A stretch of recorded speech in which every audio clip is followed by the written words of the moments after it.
Hi, I'm Megan Walker, and today our very special guest is Joanna Badenhorst, who is a Director of Holistic Wellness Psychology. Hi, Joanna, how are you? Hi, thank you so much for having me here.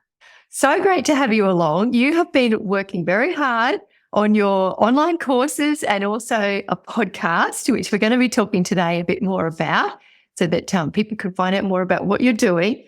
But I thought if you wanted to start us off, can you tell us a bit about you and your background, the kind of work that you've been doing? And then, we'll feed into what you're working on at the moment. So kick us off. Yeah, absolutely. So I am a education developmental psychologist from Brisbane. I have been working as a psychologist for approximately 7 years, I believe. And I started my own business, Holistic Wellness Psychology, last June. So been doing that for, just over 6 months now. And I guess in true ADHD style, I never felt that was it. And so I decided to explore and find more things to do. I, in that time, took also from a more perinatal mental health focus, also took, it upon myself to dive a bit more into the neurodivergent space as well, as I was diagnosed around that same time as I started the practice. Amazing. And so are you attracting more clients in the neurodivergent space? Absolutely. I started off, seeing typically the perinatal mental health. So that was a lot of mothers and fathers too, primarily women and mothers or those who were in the fertility journey. And then it started shifting a little bit more towards seeing a lot of ADHD referrals come through as well, of actual mums who were querying ADHD. And so I started actually mentioning it more on social media, and I don't believe I have it really boldly stated anywhere else necessarily, but it so happens that the word's gotten around a bit more and that people kind of know me somewhat for that as well, which is nice. Fantastic. What do you enjoy about that work, working with people who are curious about ADHD and experiencing it themselves? Yeah, so I guess because I was late diagnosed, I found it something that, yes, is now talked about quite a lot more. Like you probably hear it and people are wondering, is it a bit trendy? And whilst there is, validity to concerns about like rises in apparent conversations and that, it can come with some problematic, I guess, sharings on social media as well that may not necessarily be too accurate. But I do think there's validity in conversations happening, and then also challenging that thought around, is it being overdiagnosed? Because for so long it has got underdiagnosed that we know, and it's simply, the stats probably correcting itself. And just having that ability for women to feel more seen and heard who have been struggling for so long and not really understood why, been misdiagnosed along the way. And that's for autism and ADHD. So, and other neurotypes as well, but primarily those as being kind of ones that have been historically quite well masked and not well understood. So, that's why I'm passionate about it, because I really want to share more information. And, if working with these women, it just really inspires me. And, it's just like really nice to connect with that population. What's something that you've got a platform here, you've got an opportunity to correct a bit. Pardon me. What's something that you think is a misconception around women who've got ADHD? What do you think you want to correct? Sure. Yeah, I talk about this on the podcast as well. And I would say that it's around the fact that when they're okay on the outside, that everything, is fine and that they're not struggling, but it's actually the internal struggle, and that they may not be apparent hyperactive, but it's actually more the internalized symptoms that aren't well captured in a diagnostic manual. So it looks more like a restless mind and as opposed to like that typical hyperactivity of jumping into conversations or just being that kind of more louder person, perhaps like that I have been diagnosed with combined. So that would be hyperactive and impulsive and also inattentive types. But for many, it's actually the inattentive type is more common for women to be diagnosed. And that's harder to just observe. Yeah. It looks like, innocent daydreaming or, the kind of, just suddenly not replying to messages or having 1,000 tabs on your computer and never, some of those things are typically actually, quite neurotypical behaviors too. It has to be something that is often, in that big list of different traits and then be really impacting someone's functioning. So if people are curious, you're welcome to give the podcast listen to kind of listen in more. But it's often around misunderstanding. What does it look like? It obviously is very different in different women. But it usually involves a lot of heavy masking, hence why it's very hard to actually diagnose unless you really dig quite deep. Wow. And that masking is so exhausting, isn't it? If you're an allied health professional, specialist GP or specialist, and you've been hearing a lot of buzz about creating a healthcare course for your practice, but you're not sure what's in it for you, then take a look at my brand new guide, 10 Ways a Healthcare Course Will Save You Time and Make You Money. I've worked with private practices of all shape and size very closely over the last 17 years. And I've put together this guide to show you all of the different ways that you can implement a healthcare course inside your practice, completely in alignment with all of your ethical guidelines and regulations, so that you can reach more people, increase your time freedom, and generate a new revenue stream for your practice as well. Take a look at all the ways that a healthcare course can benefit you in the free guide today. So amazing, all of your background, and tell us more now about what you're creating. So you've mentioned your podcast. I want you to tell us about that. And you've also got a program that you're developing. Tell us more.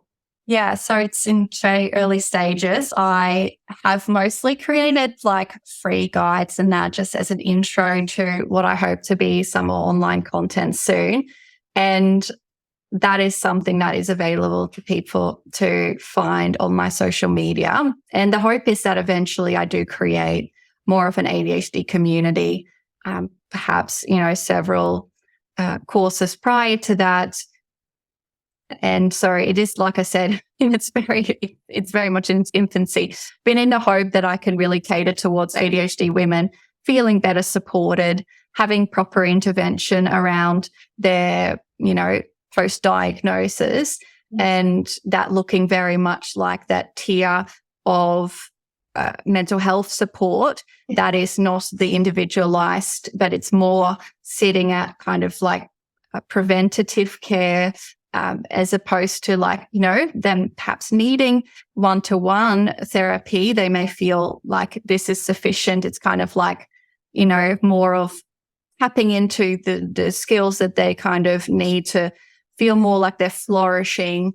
Then they would typically not be the people that entirely are floundering necessarily, although with ADHD, it's such an ebb and flow.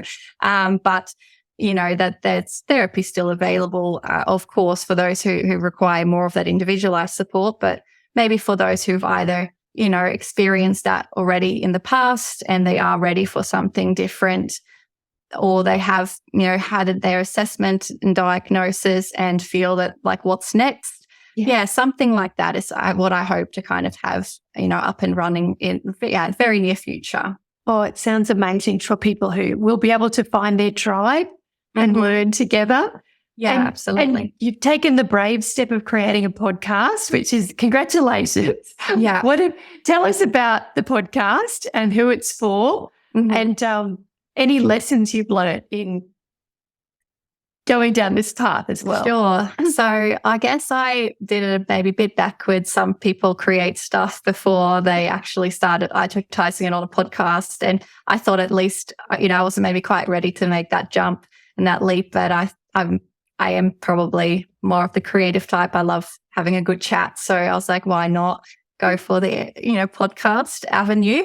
And it was also a bit by your encouragement from memory that I ended up going down this route. Because I was tossing up like, I'm not much of a blog writer, but this is going to be the way that I actually, utilize the avenue that I feel a little bit more comfortable in, probably less so than writing. Yes.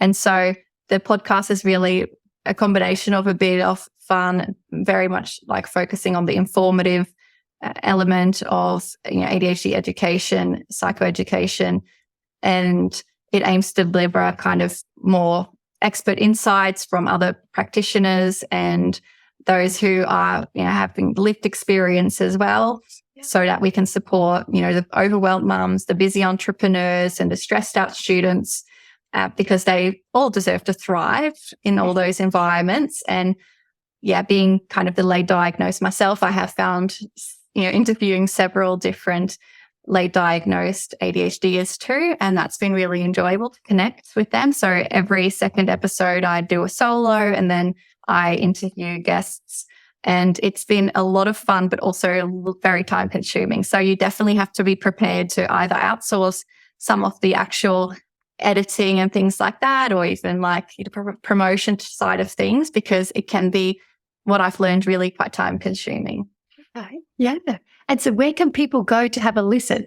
Sounds amazing. I'm going to be checking it out. Point us in the right direction. Yeah, sure. So it's the ADHD Highway. It's backwards on my wall. But that is it. And I have various different episodes uploaded already. And I just had a little squiz. It was pretty funny. I was like, you know what? I'm just going to have a look at the top Apple podcasts. And it's like creeping in the top 100. It's sitting at 101 under mental health. So that was a bit exciting. I thought I'd just have a little look. And I know that there's so many other great ones out there as well. So it's nice though to, I guess, have had such positive feedback already around it. And like a lot of work goes into it. I think I started with the concept last year and then decided to sit on it for a bit. I was meant to maybe start recording like at the end of last year, but then I kind of didn't get a chance. I think maybe I started right at the beginning of end of Jan, early February, around that time. And I released my first episode kind of that early Feb mark. So just around kind of a month ago, I think I managed to launch it. Oh, cool. And so it's on your website. Do we go to Holistic Wellness Psychology? I believe it is. I don't know if actually it would make sense to put it up there, right? It's on my social media. So if you actually go to like the Instagram page and the also both, like I've got ADHD Highway on Instagram, and I also have it under Holistic Wellness Psychology. The links are in my bio. Perfect. But yes, I have also got YouTube videos, so that is something that you can go to. But I've yet to link a lot of those to my website. So this is a good reminder. Thank you, Megan. It is coming.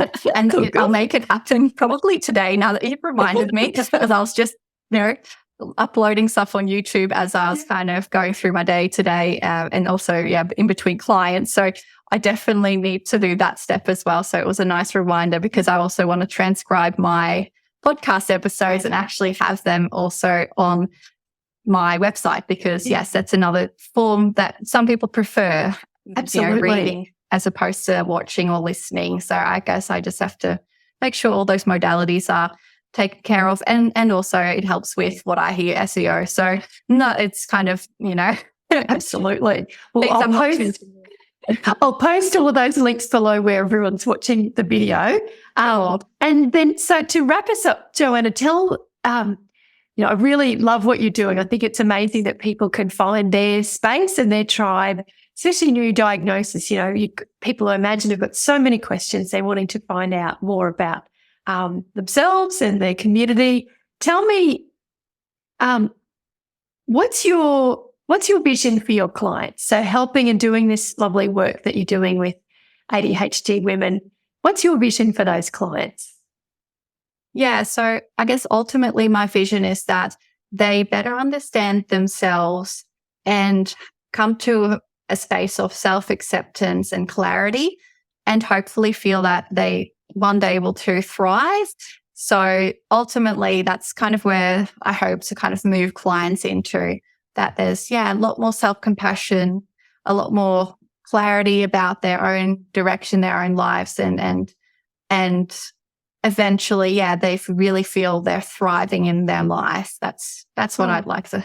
That's amazing. Thank you for the work that you do. It's very important and it's very meaningful. It's not easy to step outside of the tradition of clinical delivery to doing something that's a bit more creative, but you'll just do so well in this area. So thanks so much for chatting with me. That's okay. Thanks for having me, Megan.